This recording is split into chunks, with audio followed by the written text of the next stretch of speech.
କେଶା ଗୋଟିଏ ପ୍ରହରୀ ରୂପକୁ ଧାରଣ କରି ଲଙ୍କା ଗୋଟେ ଆଗେ ଜଗୁଛି। ଦେଖନ୍ତୁ ଆଜ୍ଞା ରାମ ବଂଶର ବିନାଶ କରିବା ପାଇଁ ଲଙ୍କେଶା ବୁଢ଼ୀ କେତେ ଆଜ୍ଞା ଯୋଜନା ବାନ୍ଧିଛି। ତେଣୁ ଏ ଯୋଜନା ଭିତରେ ଆଜ୍ଞା ଗୋଟେ ପରେ ଗୋଟେ କାମ ତାର ସକ୍ସେସ ହଉଛି।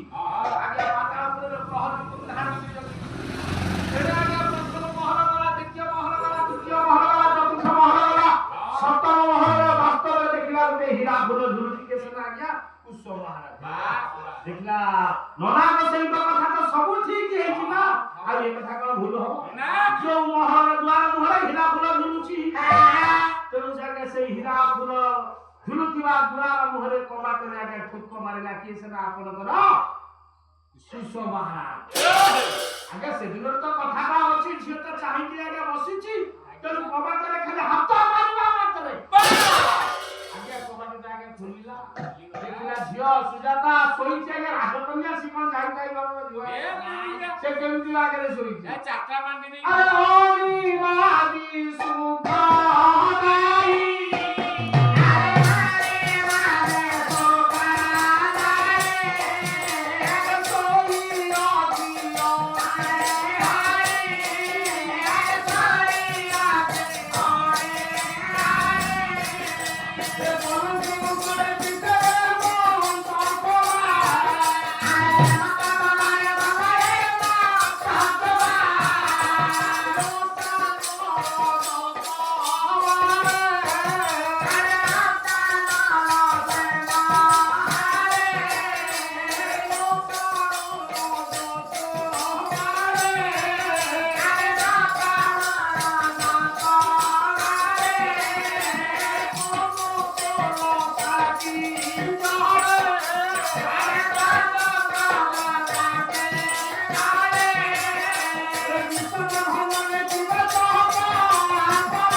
ରାଜଘର ଝିଅ ରସାଳ ରଜତ ବାଡେ କନକ ଲତା କି ଜଟା ରୂପାର ବାହେରେ ଗୋଟେ ସୁନାର ଲତା ଲଟେଇଲା ଭଳି ଏ ଗଜଦନ୍ତ ପଲଙ୍କ ଉପରେ ଯେତେବେଳେ ଝିଅ ରାଜକନ୍ୟା ଶୋଇଛି, ବାମ କରରେ ବାମ କରମାଡ଼ି ବାମ ଗାଲରେ ବାମ ହାତକୁ ଦେଇ ଶୋଇଛି ଆଜ୍ଞା ଗଜଦନ୍ତ ପଲଙ୍କ ଉପରେ ଝିଅ ସୁଜାତା। ସେଇ ଅବସ୍ଥାରେ ଆଜ୍ଞା କୁଶ ମହାରାଜଙ୍କ ନଜର ପଡ଼ିଲା। 24 ଦିନ କହୁଛନ୍ତି ରସାଳ ରଜତ ବାଡେ କନକ ଲତା କି ଜରେ କେମିତି ଦେଖାଯାଉଛି? ଇଏ ତ ଭାବମୟ ପୁରୁଷ ନା, ଇଏ ଭାବମୟ ପୁରୁଷକୁ ତେଣେ ଭାବମୟ ନାହିଁ। ଦି ଜଣ ଯାକ ଭାବ ସାଗର ଭିତରେ ଉବୁଟୁବୁ ହେଲା ବେଳେ ଦୈବ ପୁରୁଷରେ ତ ପଡ଼ିଲା ଲହ ଚୁମ୍ବକ ପରାୟ ପଡ଼ିଲା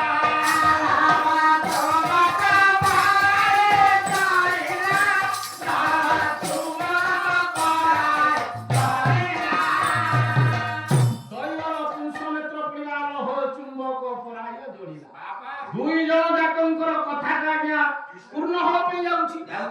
ତେଣୁ ଆଜ୍ଞା ସେଇ ରାଜକନ୍ୟା ରାଜମହଲ ଭିତରେ ଗଜଦନ୍ତ ପଲଙ୍କ ଉପରେ ବସିକି ଶୋଇଛି ନା ଆଜ୍ଞା, ଆଜି ପୁରୁଷ ଦେଖୁଛି ଏ ବାମ କର ମାଡ଼ି ବାମାଙ୍ଗି ବାମ ଗାଲଟାକୁ ବାମ ହାତରେ ଦେଇକିରି ଶୋଇଛି।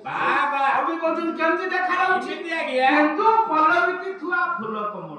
କେନ୍ଦୁ ପଲବ ବୋଲନ୍ତି ଆଜ୍ଞା ଯୋଉ ନାଲି ପତ୍ର, କେନ୍ଦୁ ଗଛର ଯୋଉ ନାଲି ପତ୍ର, ନାଲି ପତ୍ରଟା ଯେମିତି ଦେଖାଯାଉଛି ହାତଟା ଆଜ୍ଞା ସେମିତି ଦେଖାଯାଉଛି।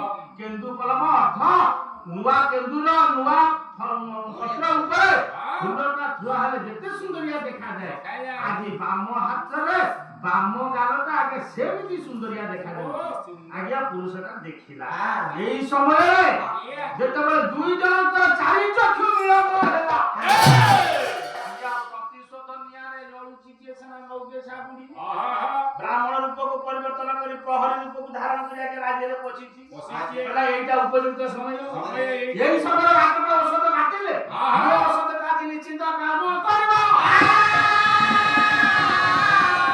সেদিন আগে মৌকে সাপুড়ি প্রহরী রূপরে ধরালে জোর লাগে ডাকিলা চোর চোর চোর আগে রাজবাটিতে যদি প্রহরী মানে গর্জে উঠিবে চোর শব্দটা উঠিব আগে রাজ্য আর রহিব নাই যে জুয়ারে চৌবাটার ছেলেকে সমস্ত জাগ্রত হয়ে গেলে দেখিলা বেলে আগে বাট দেখাই দেলা কেস না আপনাদের প্রহরী দেখো রাজকন্যাଙ୍କର রাজমহল ভিতরে গোটে চোর কে বইছি আরে দেখো রে হে মোর বিদন কুঙ্গবা আপনারা বিছানা କରିବା ହୁଅନ୍ତୁ ସମସ୍ତ ପ୍ରହରୀ ଏକାଠି ହେଇ ପହଞ୍ଚିଲା ଆগে ରାଜକନ୍ୟାଙ୍କର ଘର ଭିତରେ ଆগে ଦେଖିଲା ଆগে ଯୁବରାଜ ଜଣ ବଇଛି ରାଜା ଗଜା ଆগে ଯାହା ବୁଝିବେ ଘରେ କଥାଟା ଆଜ୍ଞା ଆହୁରି ଦୀର୍ଘ ହେଲା ରାଜାଙ୍କ ପାଖରେ କଥାଟା ଆଜ୍ଞା ପହଞ୍ଚିଲା ତେଣୁ ମନରେ ବିଚାର କଲେ ଆପେ ବାଟ କଣ କରାଯିବ ପ୍ରହରୀମାନେ ସମସ୍ତେ ବାନ୍ଧିକି ରଖିଲେ ଆগে ଏ ଯୁବରାଜ ଚୋର ଭାବି ଆଉ ରାଜକନ୍ୟା ପର୍ଯ୍ୟନ୍ତ କଥାଟା କିଛି ଆଜ୍ଞା ଯାଇ ନାହିଁ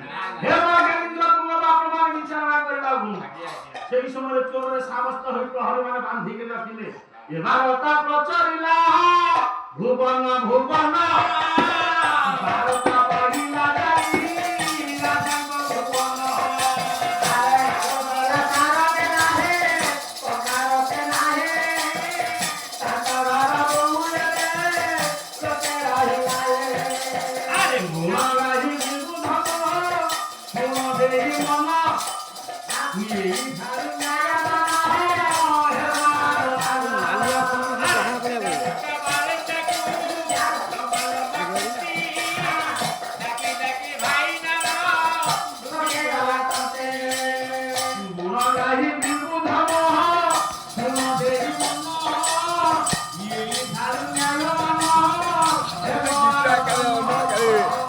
আপনি করে এনে যাওয়া না চলে গিয়ে অল্প